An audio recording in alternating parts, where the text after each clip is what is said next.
नमस्कार, ये आकाशवाणी चंडीगढ़ है। अब आप अमन सैनी से प्रादेशिक समाचार सुनिए। केंद्रीय मंत्रिमंडल ने विमानन ईंधन की कीमतों को स्थिर रखने के लिए तेल विपणन कंपनियों को 10,000 करोड़ रुपए की एकमुश्त बजटीय सहायता देने का निर्णय लिया है। नई दिल्ली में मंत्रिमंडल की बैठक के बाद सूचना और प्रसारण मंत्री अश्विनी वैष्णव ने कहा कि भारतीय विमानन कंपनियों की सहायता के लिए यह आत्मनिर्भर कोष 36 महीने के लिए लागू रहेगा। ATF प्राइस स्टेबलाइजेशन फंड में एक सेल्फ सस्टेनिंग रिवॉल्विंग फंड बनाया गया। ATF price for the airline carriers who want to participate in this, उनको एक स्टेबल ATF प्राइस अभी करंट क्राइसिस के दौरान मिलेगा। इससे हमारे एंटायर एविएशन सेक्टर में करीब 70 लाख से अधिक जो जॉब्स हैं जिनके ऊपर इम्पैक्ट पड़ना आरंभ होने लगा था because of the stress in the sector, वो इससे सिग्निफिकेंटली मिटिगेट होगा।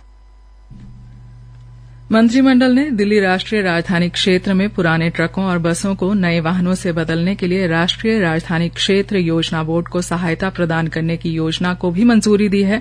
श्री वैष्णव ने बताया कि योजना के अंतर्गत लगभग 2 लाख ट्रक और 16,000 बसें BS6 या इलेक्ट्रिक वाहनों से बदली जाएंगी।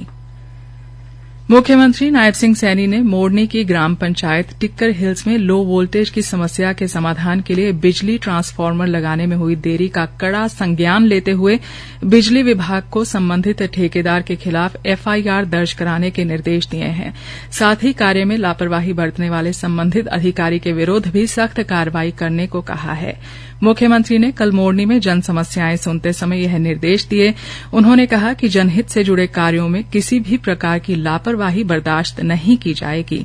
वहीं कुदाना पंचायत के गांव वाबड़वाली में गली निर्माण कार्य में अनियमितताओं की शिकायत पर मुख्यमंत्री ने सख्त रुख अपनाते हुए मामले की जांच कराने के निर्देश दिए। मुख्यमंत्री ने अधिकारियों को स्पष्ट संदेश देते हुए कहा कि उनके पास आने वाले प्रत्येक व्यक्ति की शिकायत को धैर्यपूर्वक सुना जाए और प्राथमिकता के आधार पर उसका समाधान सुनिश्चित किया जाए।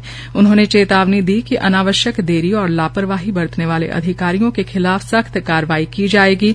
समलोठा से जियाघाट वाया कुडाना घाट तथा भयाल दुंदल सड़क के निर्माण कार्य में हो रही देरी की शिकायत पर मुख्यमंत्री ने लोक निर्माण विभाग के अधिकारियों को शीघ्र निर्माण कार्य प्रारंभ करने के निर्देश दिए।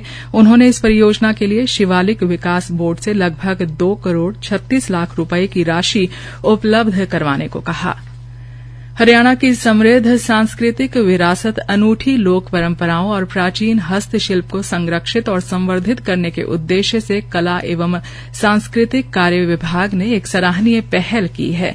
विभाग के सांझी संरक्षण अभियान के तहत जींद के ऐतिहासिक गांव पांडू पिंडारा स्थित पांचाल धर्मशाला में 3 दिवसीय कार्यशाला का आयोजन किया जा रहा है। प्रसिद्ध सांझी कलाकार गौतम सत्यराज ने बताया कि इस विशेष कार्यशाला का मुख्य उद्देश्य आधुनिकता और शहरीकरण की चकाचौंध में विलुप्त हो रही सांझी कला को पुनर्जीवित करना और युवा पीढ़ी को उनकी सांस्कृतिक जड़ों से रूबरू कराना है।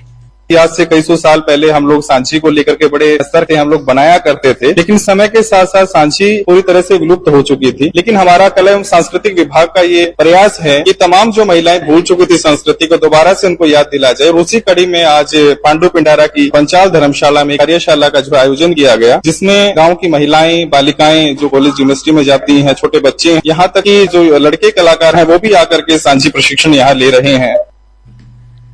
यह कार्यशाला न केवल सांस्कृतिक जागरूकता बढ़ा रही है, बल्कि परंपराओं को अगली पीढ़ी तक सौंपने का एक मजबूत पुल बन रही है।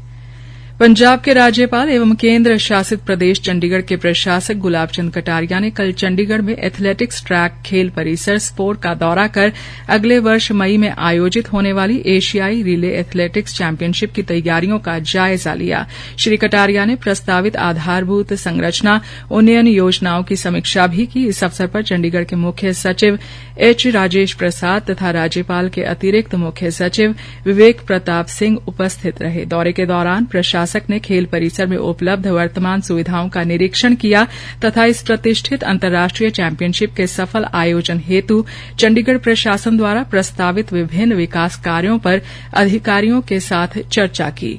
इसी के साथ समाचार बुलेटिन समाप्त हुआ।